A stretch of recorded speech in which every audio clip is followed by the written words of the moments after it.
estilo. Comunicando Podcast número 7, temporada 20, y vamos con pues varios trucos hoy para mejorar los podcasts. Primero empezamos con la grabación, porque estoy probando una aplicación llamada Dolby On, que es una grabadora de sonido gratuita para Android que te permite grabar con el móvil, pero la gracia es que te permite hacerlo con calidad Dolby en cualquier sitio. Lo que hace es que te mejora las grabaciones y ajusta niveles y te quita ruidos y demás. Y es con lo que estoy grabando este programa, por cierto, este podcast. También estoy grabando con un micrófono lavalier tipo pinza porque quiero probar a ver qué tal funciona y lo estoy haciendo fuera del estudio habitualmente donde grabo, bueno, pues que lo tengo más insonorizado y demás. Ahora estoy grabando en el salón de casa, o sea, en una habitación normal, también para probar qué tal queda con este micrófono que, bueno, son dos micrófonos en realidad y un receptor que se conectan al móvil, a iPhone o a un Android igual al ordenador también directamente, y te permite mediante un conector USB-C pues, recibir el sonido de los micrófonos. Y es perfecto, claro, para entrevistas. He elegido este micro porque lo quería probar porque está en el rango de los 40, 50 euros a los 100 euros, así los modelos, bueno, según las marcas y tipos, pero bueno, un poco en este rango de micrófonos de lavalier, porque la verdad es que son muy interesantes para llevar pues, en el bolsillo todo lo necesario para grabar un podcast en cualquier sitio y con unas buenas condiciones cuando tienes que entrevistar a alguien o tienes que bueno, pues, tener por lo menos dos personas participando en el podcast, ¿no? Así que dejo el enlace en el guión porque me ha parecido que es un tema interesante. Y bueno, estás escuchando realmente la prueba de cómo queda grabar con esa aplicación, con Dolby On y con el micrófono lavalier.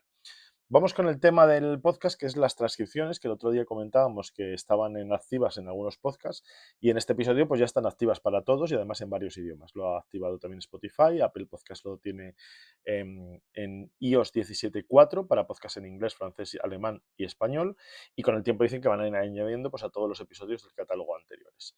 Y se puede acceder pues, a las transcripciones en más de 170 países y regiones, que es donde está operativo Apple Podcast.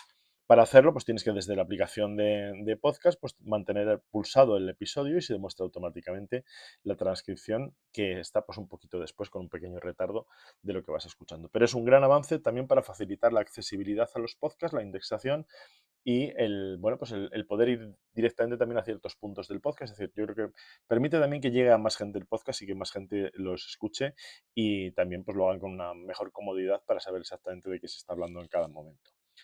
Otro tema importante, las estadísticas. Cada poco sale por aquí el tema, es uno de los habituales.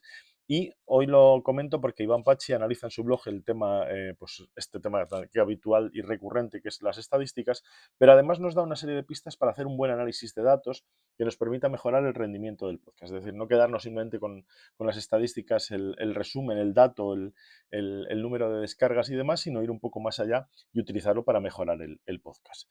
Y por último, y para terminar, qué mejor forma de mejorar un podcast que una newsletter. ¿Y por qué digo esto? Pues bueno, pues porque estaba curioseando en el blog de Spotify for Podcasters y he encontrado un artículo muy interesante sobre newsletters precisamente para podcast. Y dicen que el propósito es de un boletín, de una newsletter, es ampliar tu audiencia y construir tu marca.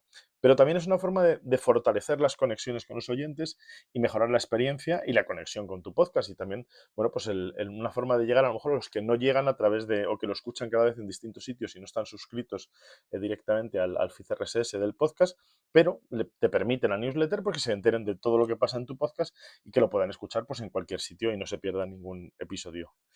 Y hablando de newsletters también, yo creo que es el broche perfecto para terminar este podcast sobre newsletters y demás. Mauricio Cabrera analiza el estado de las newsletters en 2024 y da pues, unos consejos muy útiles para incrementar la tasa de apertura y que yo creo que son válidos lógicamente para newsletters de todo tipo, pero ya que estábamos hablando de newsletters para podcast, pues yo creo que venían al pelo precisamente para este programa. Así que si te ha gustado, pues ya sabes, suscríbete en cualquier plataforma y si también prefieres la versión, la transcripción o el guión, es decir, donde está pues, todo el texto de lo que hablamos en este podcast, pues lo tienes también en las notas del podcast y en la newsletter de joseantoniogelado.com. Así que un saludo y adiós.